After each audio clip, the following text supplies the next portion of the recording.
अस्सलाम वालेकुम। तो नेक्स्ट टॉपिक है हमारा कंजक्टिवा। कंजक्टिवा जो पार्ट होता है मैंने बताया था आपको कि ये एक थिन सी मेम्ब्रेन टाइप होती है जो कि हमारी जो वाइट पार्ट हमें नज़र आ रहा होता है आई का उसके ऊपर होती है, और इसके अलावा जो हमारे आईलिड होती है आईलिड के नीचे होती है। मीन पूरी इसने ना लाइन किया होता है, ठीक है। तो मैंने इसके 3 पार्ट्स बताए थे, आपको ऑलरेडी बता चुकी हूँ, दोबारा बताती हूँ आपको कि आपका जो ये पार्ट होता है जो कि आईलिड के अंदर की तरफ होता है, इसे हम कहते हैं पाल्पेब्रल पार्ट, ठीक है। ये कहते हैं हम फोनिसियल पार्ट, और इसे हम कहते हैं बल्बर पार्ट जो कि आके अटैच होता है लिम्बस पे। मीन लिम्बस पे ये खत्म हो जाता है। अच्छा, अब ये 3 पार्ट मैंने बताए थे। एक इसका एक और पार्ट है जैसे जो कि आपको जोगी में लिखा है कि प्लाइका सेमीलुनरेस। ये वो पार्ट होता है जो कि आपकी सपोज करेंगे आपकी आई है, ठीक है, ये आई है, ये कॉर्निया है, तो यहाँ सारी जो है ना कंजक्टिवा, लेकिन यहाँ पे जो होती है कंजक्टिवा वो कहते हैं कि इस तरह से सेमीलुनर शेप की होती है, इसलिए हम कहते हैं प्लाइका सेमीलुनरेस। इस थोड़ी सी फोल्ड टाइप होती है, ठीक है। आपने ये याद कर लिया।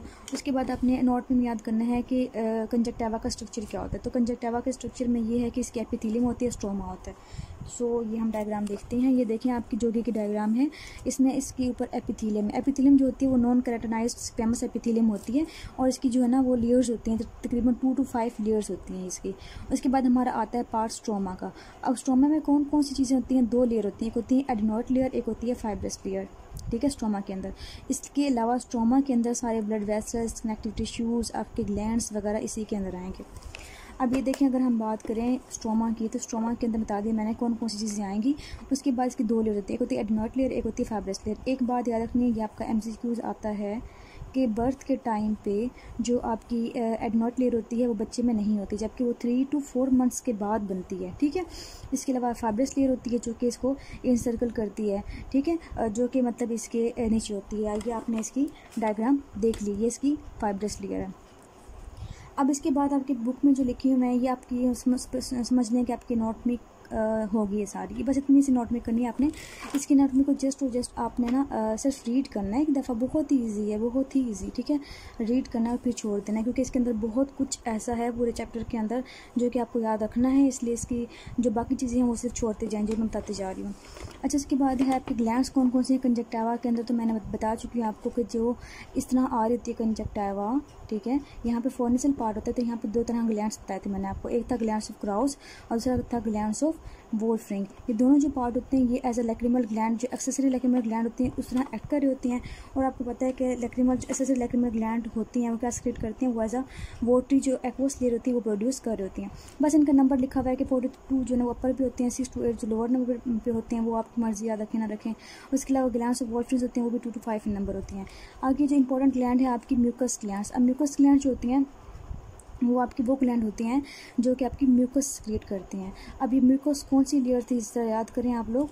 म्यूकस हमारी टीयर फिल्म की पहली लेयर थी, फिर हमारा टीयर फिल्म था, एक्वस लेयर थी, और फिर लिपिड लेयर थी। जो आपकी फर्स्ट लेयर थी म्यूकस लेयर क्रिएट करती थी, मैंने वहाँ बताया था आपको कि ये ग्लोबुलर सेल्स क्रिएट करती हैं। और 2 मैंने और बताए थे ग्लैंड जो कि आपको याद नहीं हुए होंगे उस टाइम, वो था ग्लैंड्स ऑफ हैनले और ग्लैंड्स ऑफ मैंस, ठीक है, ये दोनों ग्लैंड्स थे।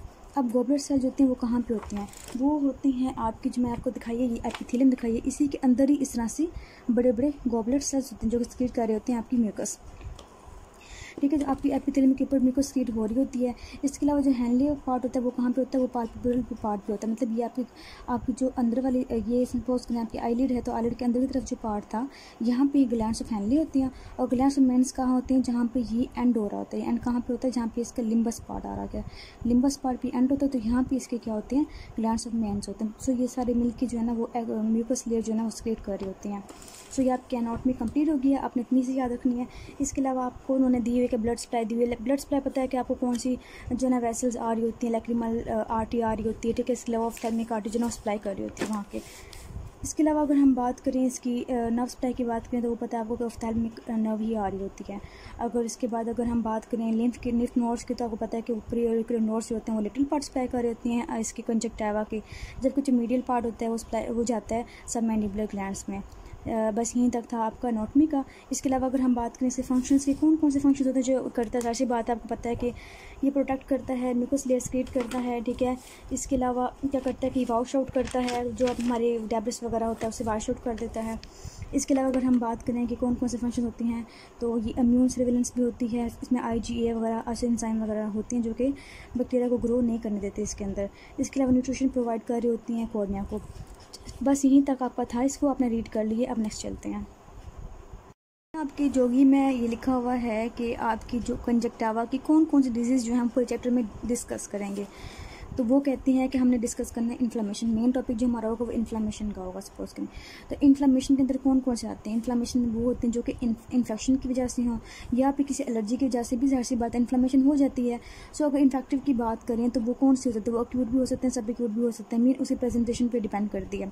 या फिर अगर हम इटियोलॉजी की बात करें तो बैक्टीरियल भी हो सकते हैं, वो वायरल भी हो सकते हैं, वो फंगल भी हो सकते हैं, लेकिन मोस्टली हम बैक्टीरियल और वायरल ही स्टडी करते हैं इसके अंदर। उसके बाद हम बात करते हैं एलर्जी की। एलर्जी बहुत इंपॉर्टेंट है कि इसमें एक्यूट एलर्जी हो जाए किसी को, जैसे कोई डस्ट वगैरह से एलर्जी हो उसको तो एक्यूट एलर्जी हो सकती है। उसके अलावा एक होता है वर्नल कैटोकंजक्टिवाइटिस। ये असल में रिएक्शन होता है, क्रोनिक होता है, बहुत लंबा अरसे के बाद होता है और इसमें रिएक्शन बहुत सीवियर किस्म का होता है और ये बहुत बहुत ज़्यादा इंपॉर्टेंट टॉपिक है। सही है, तो ये एलर्जिक में ये दोनों आ सकते हैं। फिलहाल आप सिर्फ नाम सुन लें। अच्छा, इसके अलावा आपकी जो कंजक्टिवा में क्या प्रॉब्लम आ सकती है कि डिजेनरेटिव कंडीशंस हो सकते हैं। डिजेनरेशन का मतलब ये है कि आपके जो टिश्यूज़ वगैरह हैं वो डिजेनरेट कर जाएँ टाइम के साथ साथ। उसमें जो मोस्टली आता है वो होता है टेरिजियम आता है। आपने टेरिजियम जो है मोस्टली जगह में फीमेल से मोस्टली ये होता है, तो आपने देखा होगा। तो मैं सिर्फ दिखा देती हूँ फिलहाल कि आपकी टेरिजियम इस तरह आपने देखी होगी कि मीडियल साइड से ना कुछ इस तरह टिश्यूज़ ग्रोथ करके आते हैं। ये ऐसे नज़र नहीं आता, आप किसी पे गौर से अगर किसी आंख में देखें तो ये मोस्टली लोगों में पाया जाता है, जिसे हम टेरिजियम कहते हैं। तो हमने ये डिजेनरेशन की वजह से होता है, हमने ये पढ़ना है। इसके अलावा सिम्प्टोमेटिक कंडीशंस कौन सी होती हैं जो कि हमें सिम्टम्स के लिहाज से हम उसे क्लासीफाई करते हैं। जैसे इकाइमोसिस की बात करें तो आपकी जो कंजक्टिवा सब कंजक्टिवल कोई हेमरेज हो जाए, ठीक है, उसके जो कोई ब्लड वेसल्स टूट जाए, ठीक है, ब्रेक हो जाए, तो उसकी वजह से जो वहाँ पे हेमरेज होता है वो बिल्कुल एक डिफ्यूज टाइप होता है। उसको हम पढ़ेंगे उसकी कौन कौन सी कॉजेज़ होती हैं। इसके अलावा जीरोसिस कौन सा था? वो जब आई जो है वो ड्राई हो जाए तो उसकी कंडीशंस कोई और हों, ठीक है, वो हम पढ़ेंगे। इसके अलावा जो ट्यूमर्स हैं, ट्यूमर्स हमें बिल्कुल भी इंपॉर्टेंट नहीं है कंजक्टिवा के, सिर्फ और सिर्फ ऑस्पी के लिहाज से इंपॉर्टेंट है, सो हम साथ साथ देख लेंगे इसको। अब ये आपकी जो क्लासिफिकेशन हम नहीं कहेंगे, सिर्फ हमने ये पढ़ा है कि कंजक्टिवा कौन कौन सी डिजीज़ होती हैं। अब हम पढ़ेंगे कंजक्टिवाइटिस हमने एक पार्ट ले लिया है वहाँ से कि इन्फ्लामेशन ऑफ द कंजक्टिवा। ये बहुत ज़्यादा इंपॉर्टेंट है। आपने इस क्लासिफिकेशन को जो जो मैं पॉइंट बता रही हूँ आपने अभी याद कर लेना है। समझें कि आपकी पूरी कंजक्टिवा जो है ना वो ईजी हो जाएगी आपके समझने के लिए। अब क्लासिफिकेशन जो है ना इसकी हमारी लिखी हुई चतोई के अंदर, तो आपने वही करनी है, बिल्कुल सारी वैसे याद करनी है। अब क्लासिफिकेशन है इटियोलॉजी की बेस। अच्छा, अगर हम इसकी बात करें इटियोलॉजी के लिहाज से तो इटियोलॉजी में दो तरह के आते हैं कि माइक्रोबियल हो सकती हैं। आपको पता है कि इटियोलॉजी है कोई कॉज है तो वो इन्फेक्टिव हो सकती है या फिर नॉन इन्फेक्टिव हो सकती है। अगर हम बात करें इन्फेक्टिव की कि इन्फेक्शन किस किस का हो सकता है, तो हमें पता है कि बैक्टीरियल का हो सकता है, वायरल का हो सकता है, क्लेमाइडिया का हो सकता है, फंगल का। क्लेमाइडिया को ऐसी बात है बैक्टीरियल में कैटेगरी में नहीं आती तो हमने उसको अलग कर लिया, ठीक है, तो वो क्लेमाइडिया हो सकता है। इसके अलावा फंगल हो सकता है।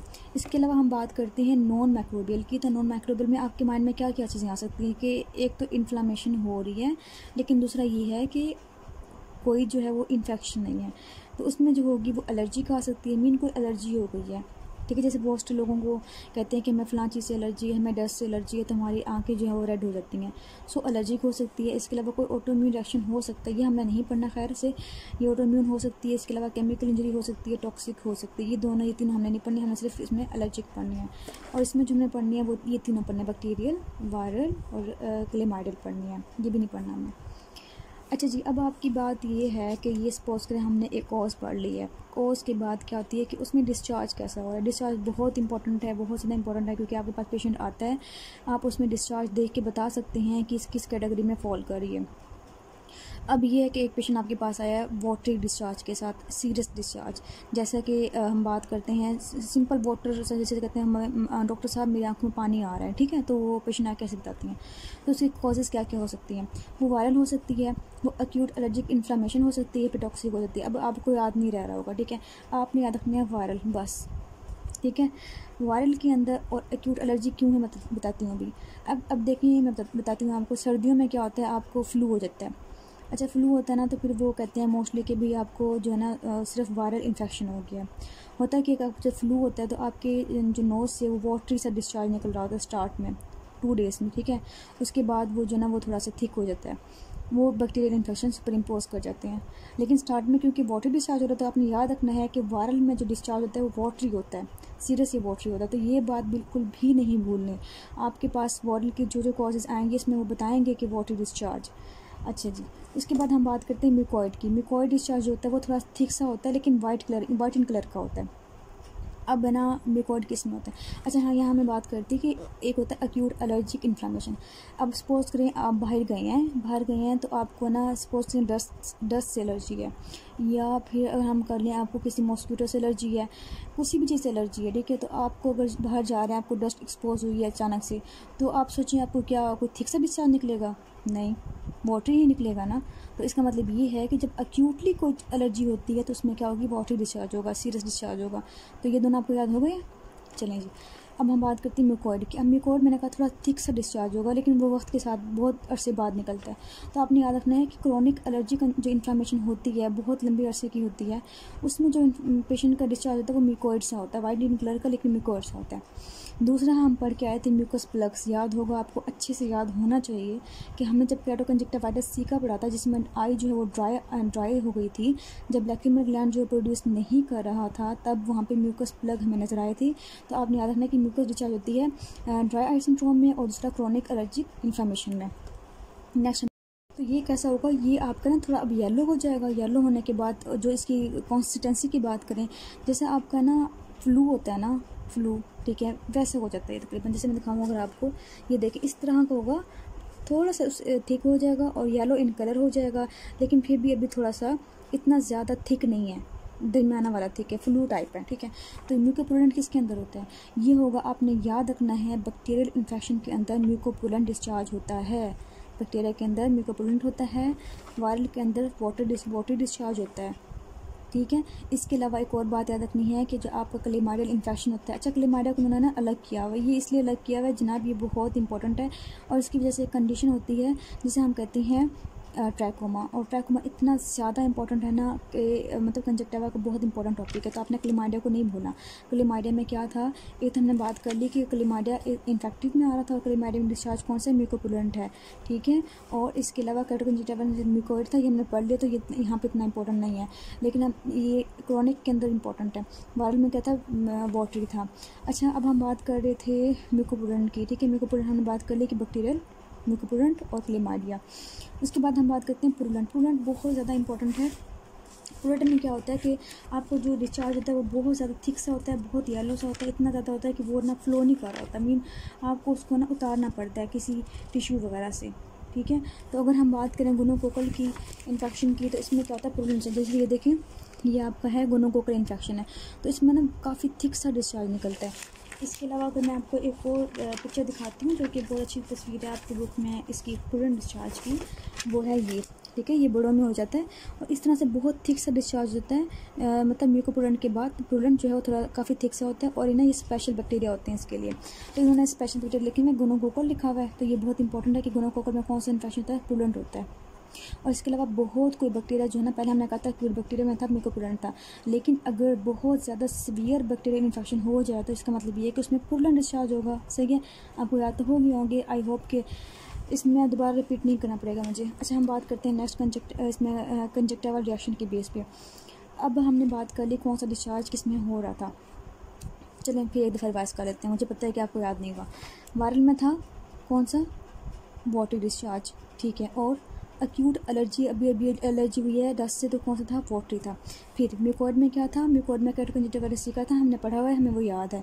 इसके अलावा क्या था, क्रोनिक एलर्जिक इन्फ्लामेशन थी। अच्छा जी, और म्यूकोपुलेंट की बात करें, ओहो हमें तो याद है, ये तो बैक्टीरियल इन्फेक्शन में था, और क्या था, और क्लेमाइडिया में तो था, जो कि स्पेशल है। इसके अलावा पुरुलेंट बहुत ही स्पेशल है, क्योंकि उसमें बहुत ही सीवियर वाले या बहुत ही ख़राब वाले जो बैक्टीरिया होते हैं वो करवाते हैं। कौन कौन से ख़राब वाले थे, वो गोनोकोकल था, या फिर बहुत ही कोई सीवियर बैक्टीरियल इन्फेक्शन हो जाए। अब तो याद हो गया होगा, आई होप। अच्छा, नेक्स्ट चलते हैं हम कि ना, अब हम क्लासीफाई कर रहे हैं कंजक्टिवाइटिस को अकॉर्डिंग टू द कंजक्टिवल रिएक्शन। अब ये क्या होता है, कोई भी ऐसा इन्फेक्शन या कोई भी ऐसी कॉज हुई है जिसकी वजह से क्या हुआ है कि आपके कंजक्टिवा के ऊपर ना ऐसे ना बड़े बड़े ना दाने से बन जाते हैं। आपको जो है ना पेशेंट आके बताते हैं, वो दाने ही बताते हैं कि मेरे भी आइलेट के अंदर तरह दाने दाने मुझे महसूस होते हैं इस तरह से, या फॉरेन बॉडी महसूस होती है, इस तरह बता रहे होते हैं।